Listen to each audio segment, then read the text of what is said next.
So why do games take so long to make? Because sometimes you waste an afternoon on stupid stuff. So my example today, I moved one of our little prototypes, tiny little prototype, over to Perforce so that it was getting backed up. Now, a lot of people think Perforce is just, hey, you back up files there so that if your computer crashes like mine did, you have access to them. But reality is it's how you work. In the morning, you start with everything write protected. And then as you're working, you're checking files out. And nice thing with Unreal Editor is it does it automatically. So if you compile something and then go to save it, it's gonna be like, hey, do you want to check this out? And you're like, yes, I do.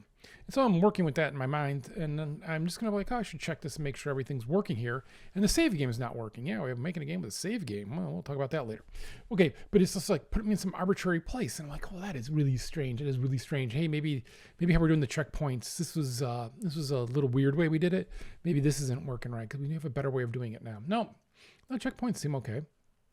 Well, hang on. Maybe the save game itself, we have a more robust kind of save game. But this is where it looks like it's writing the right data. Is the save itself failing? We never had that happen before. Oh, it is.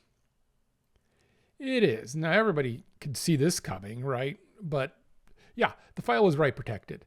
And normally in the editor, it will tell you, right, something's write protected, and it will prompt you to check it out. But if you're in game, which is the editor's in game, right, when you're playing, it doesn't do that. It just silently fails unless you run our more robust code around it that checks for that. And that's why you put a bunch of debug code around stuff like that, or just air trapping to make sure, because like this happens all the time. This will happen, and this was a fairly easy bug. Like when I say whole afternoon, it really wasn't. It was like 2 hours. It was 2 hours of my day of just like, what? Why? Because I'm not thinking that moving into Perforce, making things write protect, because there's a thing you do called P4 ignore. It's a list, and you say don't protect these files, don't check these out, don't worry about them. Things that are like this, like the save game. You don't have to back that up. But I was watching the Guardians beat the Boston Red Sox today again. 3 of the 4 games this series. But I wasn't paying attention. I forgot to move over to the P4 ignore list that we normally use, and this was it. Right? It's just stupid stuff like that just piles up. And sometimes it's really real bugs, and sometimes it's just dumb stuff like this. But this prototype fails when that happens because, when you die, you go to this arbitrary place, and that just sucks. But some bugs, it made me think of some bugs just become religion when you're working on them. And what I mean by that is there's no basis in fact, but you have this series of steps that you do to get things to happen. It's kind of like, and I remember one, and this is how much this burns into you, is we're working on Left 4 Dead 2. This is near shipping, and we're crashing. We're crashing a lot. And we're crashing playing Hard Rain. And I remember this exactly because this was like, again, you start being like, okay, here's this, we're playing Hard Rain. What's happening? Why are we crashing? And then you're like, oh, hang on. We're by the playground. Okay. We're going to stay around the playground. We're just going to keep playing till we get to the playground. Okay.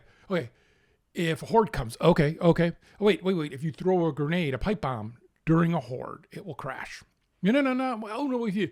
And it ends up like you and then you're like, okay, well, what if we just throw a pipe bomb someplace else? What if we throw a pipe bomb and you create this whole series of belief system around what will cause a crash to try to debug it, and especially with stuff like with Source Engine, where you actually are at the time at Valve, you're actually mucking around with the heart of the engine, and of course you find out it's just something dumb, and I don't remember exactly what the end result of that was because we spent 4 hours trying to find it, and some engineer fixed it in 15 minutes. So that's less impressive in my mind, a decade and a half later. But I still remember looking for that bug because it was just so... Normally in Unreal, a lot of people use it. It's kind of honed out a lot of them kind of memory bugs that'll happen when you're working on an engine you created yourself, but still. But that is why games take so damn long. I guess we could just not write bugs or not copy files, not use Perforce. I don't know. Games just it's just stupid stuff. I hope the rest of you had a better afternoon. No, it was fun watching the Guardians win again. Man, they're on a tear. I know it's going to end. They've got the 3rd lowest payroll in all of baseball. This isn't going to last, but I am enjoying it while it's happening.